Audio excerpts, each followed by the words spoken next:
If you have an interest in horses and love learning more about horses, the horse industry, teaching, or even managing your own horse business, then you're in the right place.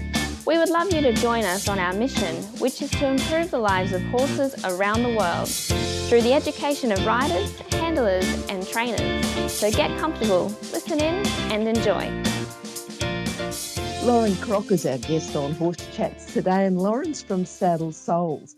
And I'd like to introduce you. She does equine assisted learning. So anyone that's particularly interested in equine assisted learning will find this episode of Horse Chats quite exciting, I think, because she's quite well established. She's got a number of therapists, and I think it looks like a well established business. But before we get going and start with Lauren, I'd just like to remind you about the values of International Horse College. So horse welfare and safety are of utmost importance when humans have any interaction with horses, and anyone that's listened to the podcast before will know that.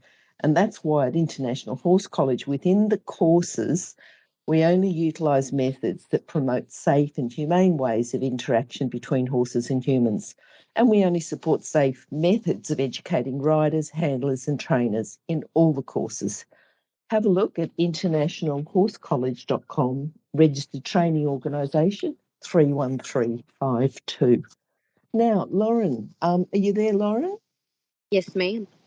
Lauren, I'd like to chat to you about Saddled Souls, and, you know, looking at the website, looking at the Facebook pages, it looks pretty exciting, some of the work that you're doing.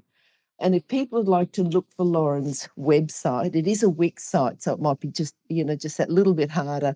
But go to horsechats.com, search for Lauren, search for Crocker, or even search for Saddled Souls, and we'll have all those details at the bottom of her page at Horse Chats.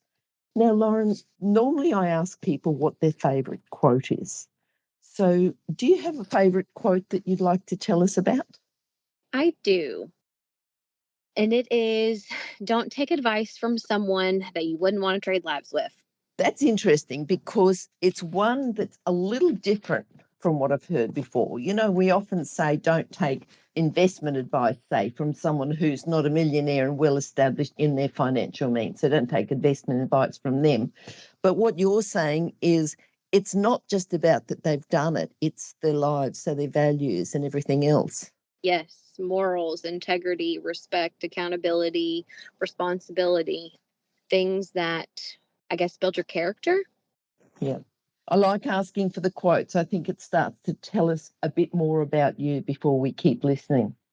What I'd like to know, you know, you've got Saddled Souls. How did you get started? What gave you the idea? You know, because a lot of people have a lot of different business interests within horses, but what gave you the idea to have this centre? The idea was kind of proposed to me from a colleague's spouse because I am a real estate agent, broker in the area. And with my passion, having my first horse when I was 5, being blessed enough to be able to walk out of my house and run to the barn every waking moment, I knew that I had to share this. Also, being a real estate agent, broker, I'm working with clients that have children in the foster care system, and to see their struggles and hear the stories about what they're going through, how they're going through it. Some things don't work. That was kind of my final straw of, okay, Lauren, you've got to do this to give back to our community. Thankfully, our horse industry here is growing. We've got farms being sold and houses being built, and we don't have the ecosystem, the rural development that we used to. We are being more city lifed, which takes away from, I think, our purpose. And this is my purpose. All right, the idea came from someone, but you've pulled people together, you know, to join your team. And we talk about characteristics of people, you know, like it's great if they've got horse experience. It's great if they can do their job, get the qualifications, do what they can do. But it's a bit more than that. So about the characteristics of people that, you know, have a career with horses. Now, you've brought people in, and you're going to tell me about them in a bit, that specialists in their therapy areas who may or may not have had experience with horses. We'll talk about that in a minute, but their characteristics. What do you think are their core skills or character traits? One, they want to continue their education, they want to grow. They also see the challenges that I saw and see in people: integrity, drive, determination.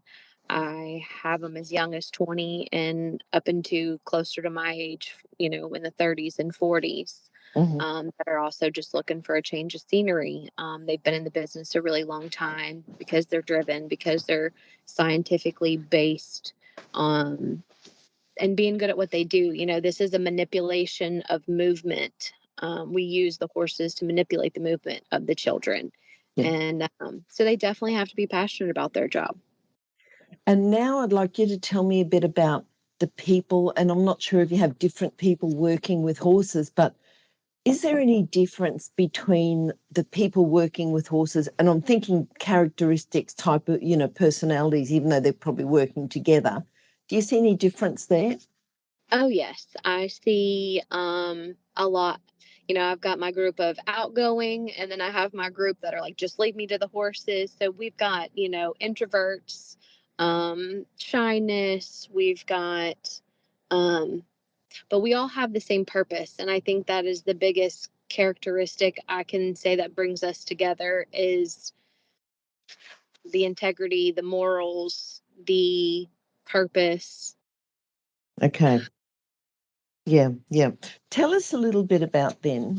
We've got a few different therapists that are, at the centre. And I love the way that you put about us and you say meet the therapists and then meet the horses. So, we sort of get to meet the horses as well, but the therapist.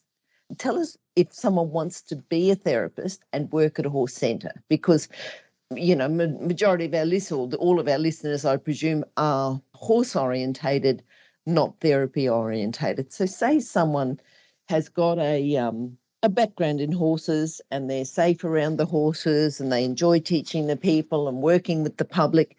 If they wanted to get into the therapy side of things as well, what would they need to do?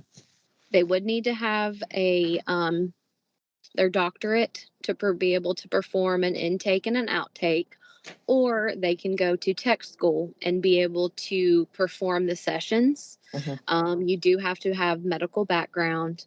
And then after that, there is an association, the American Hippotherapy Association, that we like everybody to get certified in, or they can take, and that's more OT, PT, and speech. And then you've got the Path International, which is more of the equine assisted, where they're learning how to ride, where they're learning how to, they've kind of worked past the manipulation and now it's more muscle memory. So yep, 2 year school tech to be able to perform the sessions, and then their doctorate to be able to do intake and outtakes. And Okay. that's for OT, PT, speech. And then we've also, something we're doing different that I have not seen yet, is incorporating that mental health.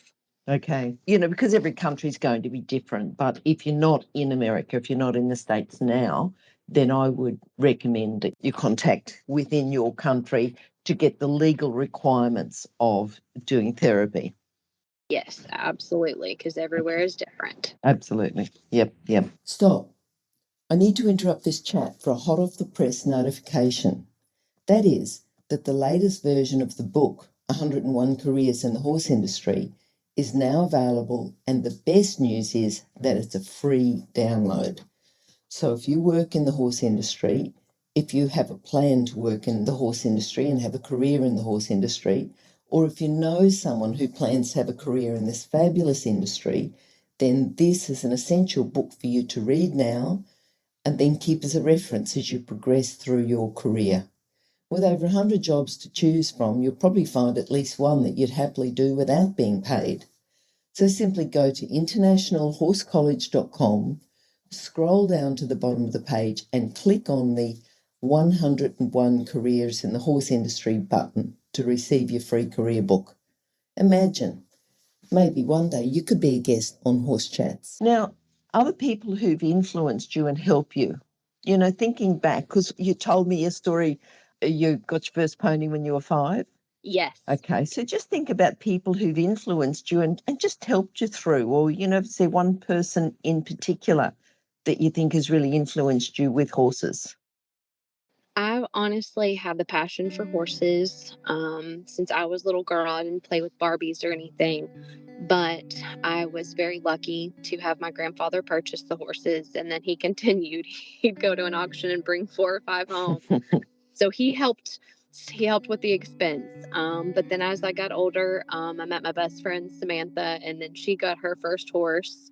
With that, one of her dad's employees, he owned a trash company. She had horses, and my best friend and I, 12, 13 years old, running around with 40-year-olds, going on trail rides and rodeos. And, they helped guide us into kind of maturity. And then from there, when I was about 15, 16, we got introduced to a farrier. And that man, the knowledge he could tell us. I mean, we'd sit down in the barn for hours and watch him perform a coffin bone surgery on a horse. And his philosophy is when you shoe the entire horse. And growing up with that mindset, that and his second pet peeve was you ride the horse with your body, not your hands. And those two things have stuck with me throughout the last 17 years of when you shoe the whole horse. And when you ride with your body, not your hands. Yeah. Okay. And I think, even just having a best friend that's got an interest in horses and things like that, and a grandfather who helps with a few expenses is always, always, Yeah, something positive. What about horses? Has there been any particular horse that's influenced you or that you think, right, I well, had I've quite a few. learned? Yeah. Of course, the first one, Smokey, was his name. He was a gelding, Tennessee Walker, because my mom did show walking horses. He was grumpy, grumpy old thing, but it didn't matter. I could go ride him, rain, snow, shine, could count on him. After that, I ended up with a little pony. His name was Blue, and he actually had his back leg twisted, but I would run barrels on him, and he would outrun most of the bigger horses. And then the one that made me the rider that I am today and has kept my passion alive was Tip Top. He was a flea bitten gray that was abused. My grandfather had picked him up at an auction. He was drugged. Nobody could touch him. In fact, I was forbidden to mess with him, but I did not listen. And that horse ended up running barrels, running poles, jumping, chasing cows, swimming, and he was my heart horse. I was going to say, your proudest moment. You must have had a couple of proud moments with Blue. How, anything in particular that makes it more above the others? With Tip Top, probably I'll never forget. I had gone down to the barn. We had 7 horses at the time. Each one had a stall, but because he was so mistreated, he kind of got the middle of the barn. We just threw Yeah. feed. We didn't touch him. And I'll never forget. I ran up to the house and told my dad, "Come here, come here, come here." And I was able to get that horse to lay down in the stall, climb on top of him, and get that horse to stand back up. And I remember my dad, "Oh my gosh, get out of here. He's going to hurt you." And then afterwards he was like, "Oh, I want to get you, you're supposed to be in trouble, but that's really impressive and I'm proud of you." Good. So are you a therapist yourself or you're the organizer of the therapists? I'm the organizer. Hmm. I'm the one that had the dream, the horses, the horse Yep. background, but as I said, I'm actually a real estate broker in the Okay. area. Okay. So thinking about then, and we're not going to say money because everyone always wants more money. What do you think has been the biggest challenge in setting up Saddle Souls? Because I also want to know how you overcame it. The hardest part was just doing it. Um, I've been working on this for many, many, many years, even auditioned for Shark Tank because I have a pending patent for interchangeable horse tack where we can change our tack decor in less than a minute. And the hardest part was just saying, "Okay, Lauren, you're all in, or you got to give this up." And making that first jump into, you're doing this, you're announcing it, you're hiring people. And after that, it's all God's put us all together for a reason. Right now, our challenge is we're relocating. We're waiting on a lease and insurance to take effect in this new place. Um, and also the knowledge of a medical facility, because again, I pass out when I see needles and blood. I am far from your medical professional, but I do have the heart. I do have the drive. I do have the passion of helping people, which is another reason, I was a real estate agent. That's helping people create that American dream that they've been sold. That's helping families have a safe space. I just wanted to do more. And one, it's nice to have a hobby that's a business. Yes, I agree. It's a lifestyle, isn't it? I think It is. if you talk to most people who work with horses, like a lot of other professional sports people have their sport that they are professional in, but they have like a side sport, a side activity that complements. Whereas horses, it's like, okay, it's horses, but my side activity might be feeding the horses and caring for the horses. There's just no time That's to right. have that Yes. other side activity. Yep. Yeah, riding horses and taking care of horses are two totally different hobbies. Yes, that's right. Yeah. Now, so we've got something to take away with us, right? What do you think there's a common fault of the people that you come in contact with? And this is, to do with horses. So is there a common fault? So what I would, if you were a show jumper or a trainer or something, I would say, right, what's a common fault? What can people do to take away? But just think we've got horse people and they want to learn from this and have a bit of a takeaway so they can improve, whether it's improving the communication between them and their horse or, just something that they can do if they were interested in even becoming an equine assisted therapist. My biggest takeaway would be it is okay to live a life that others can't see. It's put on your heart for a reason and you must fulfill it. Whether you think that it is a crazy idea or not, do it. When riding, you become one with the horse. We do a lot of repetition of close your eyes, hold your hands out, let's play the balance game. To become a better rider, you must become one with them. They are actually one of two animals that can feel our heartbeat within 4 feet. So imagine what they can feel when you are sitting on their back. They can feel a small fly land on them. So imagine what they feel with you. And again, I'm going to preach, ride with your body and not your hands. Yeah. I like the way that you said, about becoming a better rider and becoming one with the horse. Yeah. Yes. Now, if people would like to contact you, what's the best way for them to contact you? Facebook, Instagram. We're still, like I said, relocating. So all of our website stuff is coming through, but we are getting a much quicker response out to our social media platforms.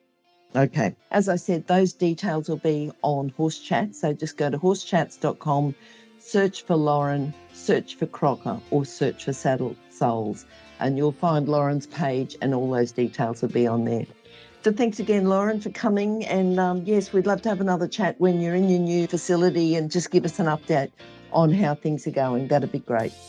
Yes, I would love to do that. Okay. Thanks, Lauren. Bye-bye. Bye-bye. If you've enjoyed this chat, then please comment, rate and subscribe.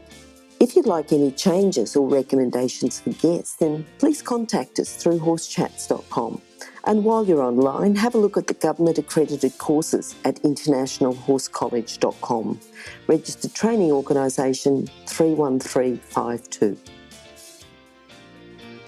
Remember that our comments and instructions are general in nature and do not take into consideration your individual horses or your individual ability and circumstances.